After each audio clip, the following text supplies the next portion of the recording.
केंद्रीय सामाजिक न्याय व अधिकारिता राज्यमंत्री असलेले रामदासजी आठवले यांची राज्यसभेवरती सलग तिसऱ्यांदा खासदारपदी निवड झाल्याने त्यांचे अभिनंदन करण्यासाठी रिपब्लिकन पार्टी ऑफ इंडियाचे ठाणे शहर जिल्हाध्यक्ष भास्कर वाघमारे, रिपाईचे सर्व पदाधिकारी कार्यकर्त्यांच्या वतीने ठाण्यामध्ये त्यांचे जंगी स्वागत करण्यात आले।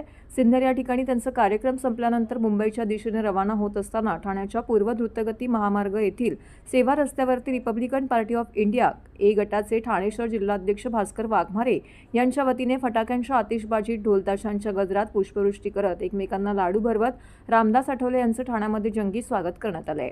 यावेळी रिपब्लिकन पार्टी ऑफ इंडिया गटाचे असंख्य पदाधिकारी कार्यकर्ते मोठ्या संख्येने या स्वागतामध्ये सहभागी झाले होते। आदरणीय रामदास आठवले हे महाराष्ट्रातील ज्येष्ठ नेते, सामाजिक कार्यकर्ते आणि दलित चळवळीतील महत्त्वाचे नेतृत्व मानले जातात। ते सध्या केंद्र सरकारमध्ये सामाजिक न्याय व अधिकारिता मंत्रालयाचे राज्यमंत्री असून 2014 पासून राज्यसभेचे सदस्य आहेत। तसेच ते रिपब्लिकन पार्टी ऑफ इंडियाचे राष्ट्रीय अध्यक्ष म्हणून कार्यरत आहेत। तसेच आंबेडकरी चळवळीमध्ये रामदास आठवले यांचं मोलाचं कार्य असल्याचंही त्यांनी नमूद केलं आहे। माध्यमांशी बोलताना रिपब्लिकन पार्टी ऑफ इंडिया ए गटाचे ठाणे शहर जिल्हाध्यक्ष भास्कर वाघमारे यांनी प्रसारमाध्यमांशी बोलताना सांगितलंय, सत्काराबद्दल रामदास आठवले यांनी ठाणे जिल्हा अध्यक्ष भास्कर आणि संपूर्ण टीमचे आभार मानलेत। यावेळी Republican party of India Athawale गट ठाणे जिल्हा अध्यक्ष भास्कर वाघमारे यांनी प्रसारमाध्यमांशी बोलताना अधिक माहिती दिली आहे।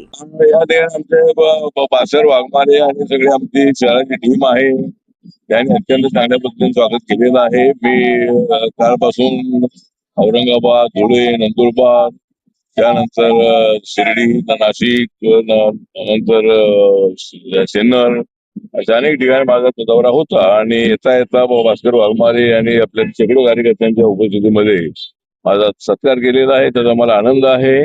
मी तिसऱ्यांदा राज्यसभेवर निवडून आल्यामुळं महाराष्ट्रभर देशभर लोकांना चांगला उत्साह आहे आणि ठाणे शहरामध्ये सुद्धा अत्यंत उत्साहाने माझं स्वागत केलेलं आहे। त्यांचा मी आभार व्यक्त करतो आणि मी माझा जो समाज आहे या समाजाला न्याय देण्यासाठी सातत्याने प्रयत्न करत राहील असा मी सर्वांना विश्वास देतो। असं माझ्या तर पहिल्यांदा भाजपने लागोपाठ हॅट्रिक गाजलेली आहे। ती 3 वेळा लागोपाठ राज्यसभेची खासदारकी दिलेली आहे। हा इतिहास आहे। अजूनपर्यंत असं कुठल्या बीजेपीच्या एखाद्या लिडरला लागोपाठ 3 वेळा खासदारकी मिळालेली नाही, इतर पक्षाच्या। पण रामदास आठवले हे खऱ्या अर्थाने बाबासाहेब आंबेडकरांचा विचार, बाबासाहेब आंबेडकरांची भूमिका सर्व लोकांपर्यंत पोहोचवतात। दलितांना अन्याय होणार नाही, न्याय मिळाला पाहिजे ही त्यांची भूमिका आहे आणि ती भूमिका साकारी करत असताना त्यांचं भव्य स्वागत करणं हे आमच्या ठाणे जिल्ह्यातील आरपीआयच्या कार्यकर्त्यांचे आद्य कर्तव्य होतं। म्हणून साहेबांचं जंगी स्वागत आपल्या समक्ष ठाण्यामध्ये लाडू वाटून, फटाके फोडून आणि बराचसा जल्लोष करत, बँड वाजवत रामदास आठवले साहेबांचं स्वागत केलेलं आहे।